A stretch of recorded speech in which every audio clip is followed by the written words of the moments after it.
Good morning, everybody. How you doing? This is Clarence T. Brown with the Talking About Limited Liability Corporation.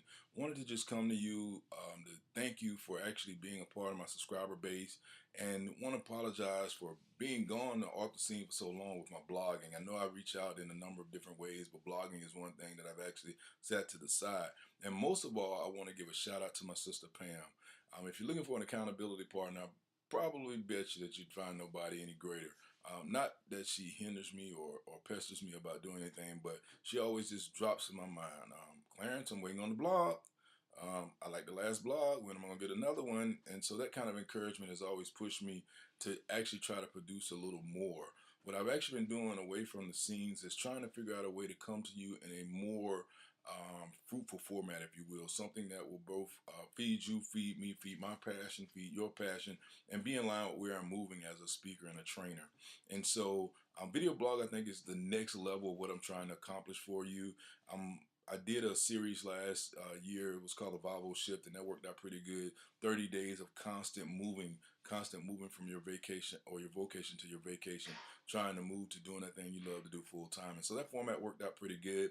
And so I think I'm going to bring that back. And I'm trying to do everything with this whole goal-oriented management type flair. And so that's where I'm coming from now. Everything before used to be kind of inspirational, and inspirational is great. It's great to make you feel good and make you want to go out and do. But then I want to make sure I give you some practical tools and tips so that once you meet a trouble or get up against a wall, that you'll actually have some tools and tips that you can pull out. So one of the things I'm going to talk to you about today is going to be goal setting. And I'm not talking about goal setting from your old traditional sense. Again, I like to be motivational, inspirational, aspirational, if you will. But I want to talk to you about goal setting, and I want to look at where your motivation is. Think about it. When was the last time you saw somebody that did not outwork you that got recognized? How about that? Somebody that just, does the status quo, but for some reason, at the right moment, when somebody was coming around, they actually shined, or they actually looked like they shined. They actually looked like they were doing something. And all of a sudden, management noticed, or all of a sudden, your supervisor noticed, or somebody noticed, and they gave that person accolades. And yet, you've been a steady, slow and steady worker the whole time. You hadn't gotten recognized. Now you ask yourself, why is that? Why is it that mediocre people get recognized when people who work above and beyond do not? Well, mostly because we're status quo. Mostly because even though we work at a higher level, our higher level of productivity is expected of us. And so how do we reinvent ourselves so that we are now actually getting the recognition that we deserve? Or how do we get to a point where we're being more fulfilled by what we're doing, while at the same time being seen as value added to our organization, our corporation, our family, or whatever? And so the way that we do that is by setting daily goals. If you got a weekly goal, weekly goals are great because you have things that you need to accomplish, but set daily goals. First of all, start out with a high level of energy. For the last few weeks, I've actually been working out in the morning, and so I'm like high on energy every morning.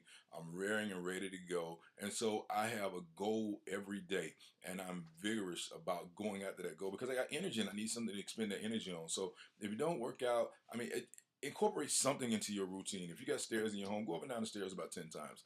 That'll work. Or just do something to get that blood pumping in through your heart, so that you have bigger, first of all, and then put something out on the table. What is it that I want to accomplish today that I did not intend to accomplish today? What are two things that I want to accomplish today that I had not intended on accomplishing, or two things that I want to accomplish that are above and beyond what may be expected of me today? And then go after those things, and go after them with vigor, and just get them done. And I don't mean just, passive. Oh, okay. I mean to clean off my desk. If cleaning off your desk is goal, clean out your office. Do something, a consistent 15, 20 minutes of activity. When we would be surfing the web or doing something, bathroom breaks or whatever. I don't know what we do. We do have some slippage of time during our day, but just take those two goals and go out there full force for 10 or 15 minutes and get it done. You'll feel better about it because what you'll be doing is you'll be building on small successes. You set goals, you got a lot of energy going, and so you'll be building on small successes. You'll be doing something that needs to be done that you've been wanting to do anyway. But then also now people start realizing that, oh man, 2 or 3 times a day they got a burst of energy, and they'll want to know what's going on with you. So today we're talking about mini goal setting. We're talking about, putting out those one or two goals that you want to accomplish for the day and putting them out there, and then you want to do some kind of exercise activity in the morning to get your blood pumping so that you'll be vigorous when you're going after those goals. All right. This is Clarence T. Brown. This is going to be a weekly blog, and I will talk to you later.